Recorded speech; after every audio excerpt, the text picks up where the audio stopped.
Hey everybody, welcome to the channel. I'm Cindy Daychuk with Queen Bee Creations, and today we are playing with a new product that I just brought into the shop, and I have never used it before. So we're going to experiment together. So the product is called Mix to Mold, and this is a ceramic resin. It's supposed to give you a finish like ceramic. It's got a chemical cure to it that requires then no kiln action. I think it's supposed to have a little bit of a kind of a glazed finish to it. I don't know. I haven't seen it before. So we're going to use it a couple of ways. We're going to do it in some molds, and I personally bought some Prima molds. I know I sell IOD, but I just really loved these little nutcrackers this year from Prima. So, you know what? There's no rule that says I can't love other products. And they're Santas.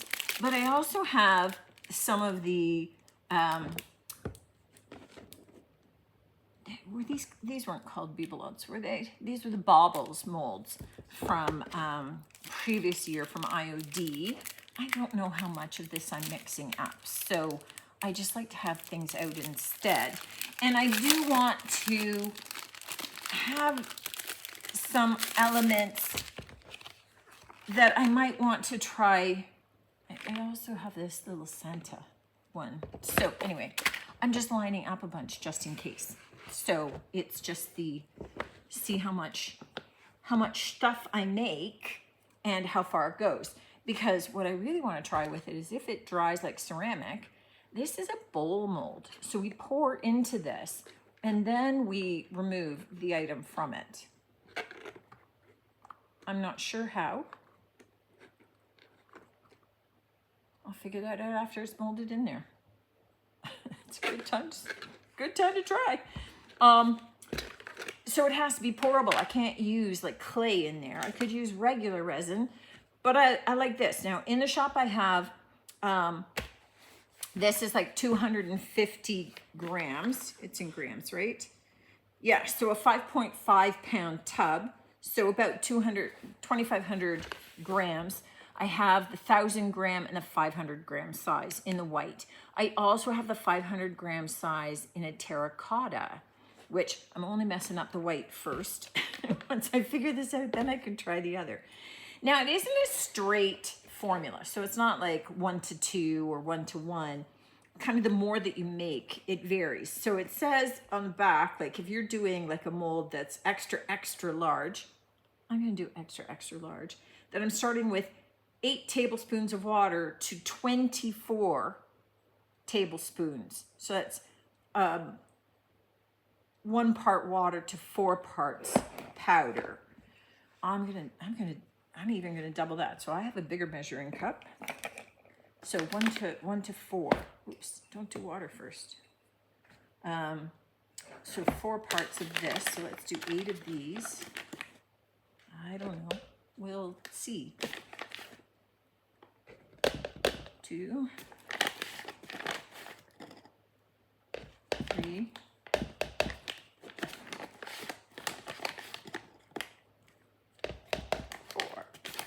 Now, this is supposed to dry in 60 minutes. I may be looking for more molds afterward too. Who knows? Maybe this is a lot. That's okay. I'm okay if there's more. Okay, so that was 2. So now I need, what was I doing? I was doing ratio of 1 to 4. And I did 2 4s. That can't be right.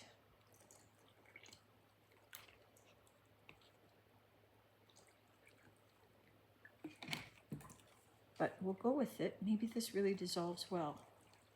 I did slightly warm water, by the way, just because most things kind of dissolve better with slightly warm, but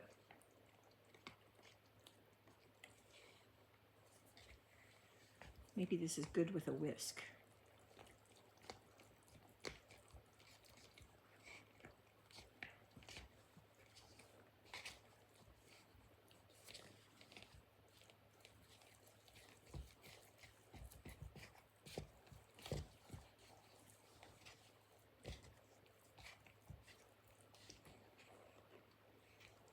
Okay, I think I need a stronger stick. Oh, it does seem to come off of here fairly well. So because this dries in 60 minutes, it dries fairly quickly, but I at least have a bit of a longer cure time, you know, meaning I don't have to be sweating. So one of the things with experimenting is I don't know how much adding extra water to this to make it more pourable into this mold impacts the product. So meaning this that I have in here is too thick to go down into that pourable mold. So I am going to want to thin it out, but that might make it unwilling or unable to set as well. So that's part of the experiment. We'll see.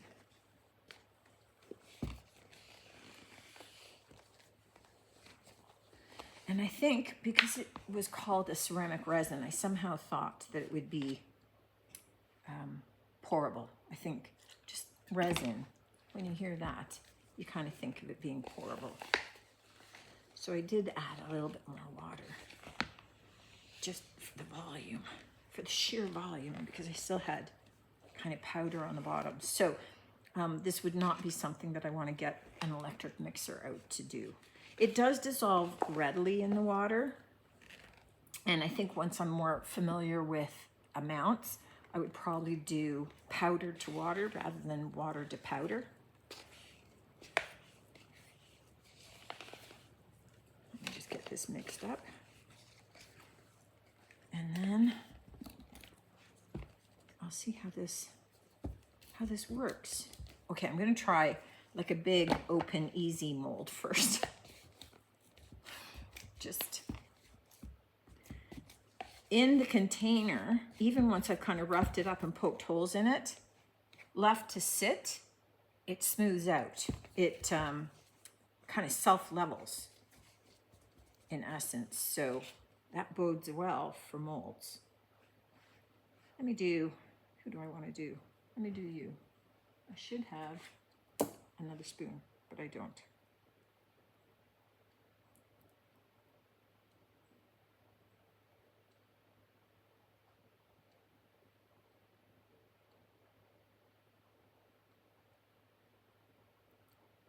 Okay.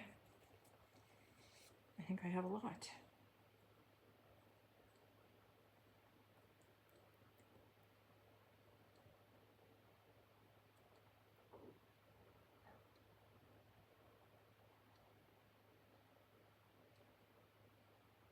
Once this is done, I believe like you could paint this with like acrylic paints. I think that again, you can also take this mixture and you can mix it with inks or paints to color it before you mold it as well, if you wanted.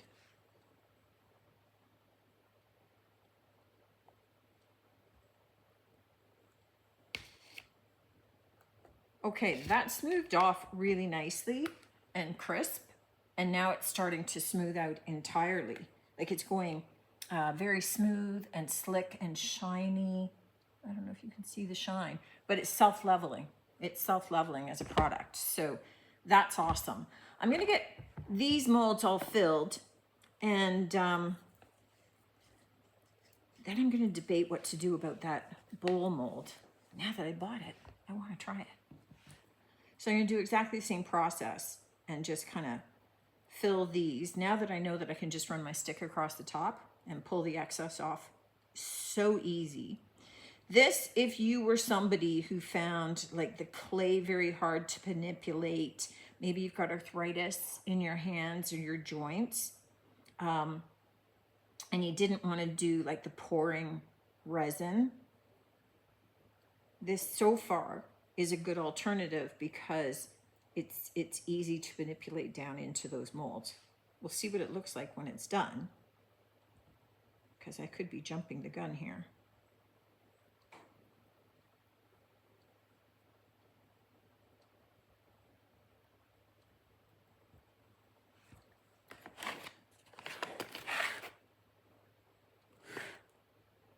Okay. And then if I take this,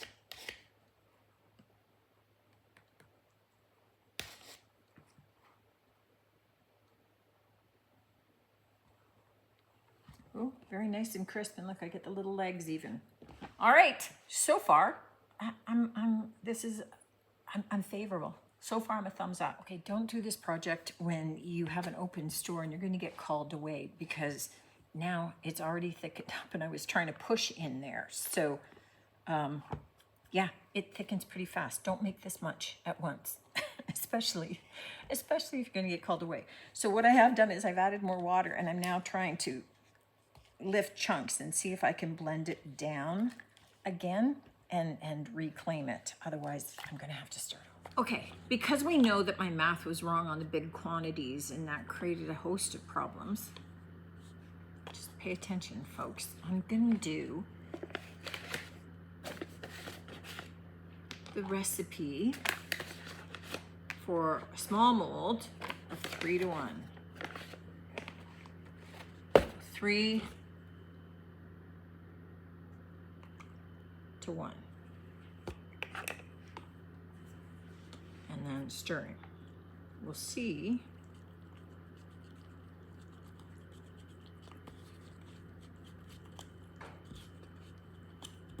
yeah, that makes it fairly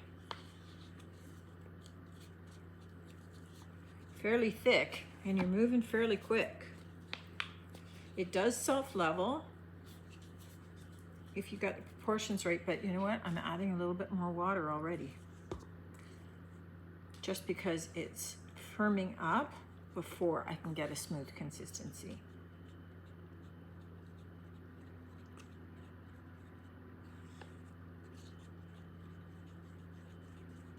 There we go. So I am going, in my mind, the right consistency is like a crepe batter, which is a little thinner than a cake batter or a pancake batter. Okay, so it's smooth, it's kind of thick, but it's pourable. So if you're using it as something like the bowl mold, you would be able to pour it in no problem. And doing it in these smaller quantities, unlike what I did the first time, infinitely better, because you can control it more. And it's not a problem to mix up, so why not just do it from the get-go? Mix as you go. And let me do another big mold. Yeah, so much nicer, so much easier. So just that ratio went quite far, actually. So I'm just setting these off to the side to dry, and that was way easier. So, proper math. Proper math made a difference, and make it so it's just like a crepe batter. That was the perfect consistency. It would go into a bowl mold, no problem. It would go into any of your other molds, and just mix probably that amount at a time, because I had lots of time to be able to work it and mix it up nice and smooth. All right, these have had overnight to dry. And I've definitely had some learnings along this journey. So, oh, these just pop right out. Can you hear that? Definitely like ceramic. They come out beautifully though. Look at the detail. So, you can hear the difference, right? All right, I'm not going to decorate all of these, but I do want to just kind of roughly experiment with how well they take paint. So because they seem kind of porous, I'm going to try doing one of my little ornaments in, I'm going to do them in copper. And this is an all-in-one paint. This happens to be Pennies from Heaven, the copper patina from DIY, which I love. Look at that copper color. And I think these little guys would look great in this.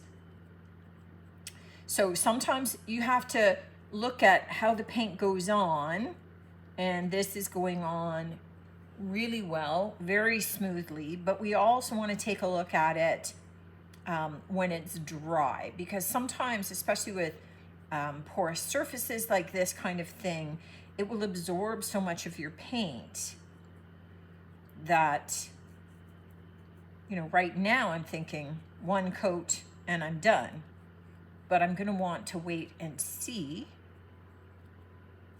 how this looks. But, you know, Fusion has a line of metallics that it looks like would look great on this, and I'm thinking probably mica powders as well would work super well. I'm just going to paint the one side because fingers. But so far, look at how he looks in that. So this would be something that I would, once it's dry, look at doing maybe some dark wax, rubbing it to bring out the details on it. Some dark or some black, something like that would look great with this. But let's just get him finished. And because I do have my watercolors out, and I want to see how they would look on a porous surface. Now, the watercolors are obviously not going to dry shiny. They would need to be top coated after. Unlike him, he's pretty good to go as he is. But it doesn't mean I don't want to experiment with them. So I'm thinking that maybe if I go with a dark purple, oh Lord, I think this is a dark purple, to pair it with gold. And, you know, the equivalent of, oh, this really, it's just soaks right in. So we're going to be using a lot of water with this, and I was using straight pigment right from the pan to be able to get a dark, rich color. You're not going to be moving this paint once that's on there, that's for sure. This would be similar to doing tempera paints, but I know that, you know, like you can get inexpensive watercolor paints from the dollar store. So I think it's important to be able to show you options on this. We're going to let this dry and then maybe do a little bit of,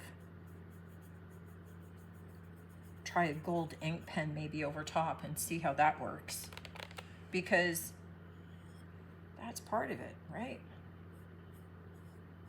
Seeing how these products take.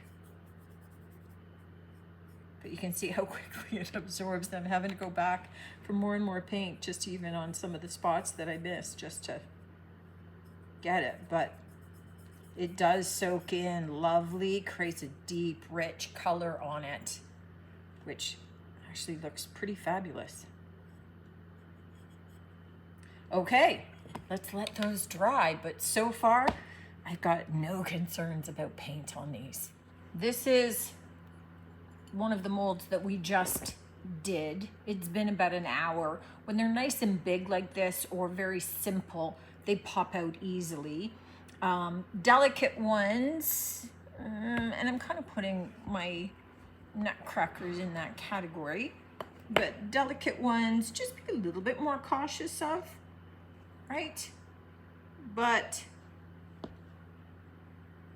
they come out nicely too. So it's, you know what? It's follow the instructions for the right amounts. I found that if I had too much water in, then they were too fragile. They were too easily broken. So yeah, don't do the whole 1 to 4 or whatever I thought that I was doing. Bad math. I don't know what I was thinking. It was a bad day. But they do come out really easily when they're done up with the right amounts. And they very much are ceramic. You can hear the difference between this and just a resin. They definitely have that ceramic feel. So especially if you were looking at doing like little earrings, things like that, those would be awesome. Now I had painted this one up in the copper. I did a little bit of the turquoise, just kind of the turquoise shipwrecked wax from DIY. This one has a little bit of a black wax on it. I did use markers, and they work just fine for this. Now again, this is something I would probably gloss up. I would put a top coat on, but I wanted to show you the watercolor without it because it looks like velvet. So, I mean, you could put a gloss top coat over this as well, but I really liked it matte, especially with, I did chrome marker dots, so with a little bit of metallic, and then just that brushed velvety kind of look of the watercolor. So these really handle, somewhat differently than regular resin would, and they definitely have a ceramic feel to them as opposed to that plastic resin feel. I gotta tell you, I love clay, and it can't be replaced by resin for certain projects. I love resin. I typically use the overnight, but even the fast cast resin, the fast cast I would use typically if I really wanted something hardy, but I wanted it curved, or I wanted it raised, or I wanted some texture to it. This gives a whole different feel. I mean, obviously infinitely more breakable than regular resin would be, but you know what? You have glass ornaments too, so ceramic ornaments. I don't see the difference from no, it's too precious or too easily broken perspective. These definitely are lovely. I think as well, I would prefer, in some respects for jewelry, I would prefer having ceramic jewelry than resin jewelry. If I was creating dangles, I just think that I don't know, something about it. I still have to try and unmold my bowl. Now I haven't done that yet. This was not with the best formula, so I think it's going to be more prone to breakage. And I can feel it's cold, so that means it's still very wet. So I am going to want to give this more time to cure, to dry, before I would attempt to take it out, only because that was my bad calculations on this one. And I had watered it down a fair bit to be able to pour it in. This second pouring, that would have worked perfectly in here, so it would have been much more durable. That was just my goof, not the product's goof. That was just me winging it. So don't mix it up like you're supposed to. It cast beautifully, and I got wonderful details, and again, lovely little ceramic ornaments that I'm going to be able to paint up. And whether I used markers, or I used like watercolor or tempera, like a water-based product, or I used all-in-ones, all those paints were working just fine for this. So, you know what? Paint as you will, have fun with it, and see what you think. Looking forward to hearing from you on this one too. Until the next one, take care.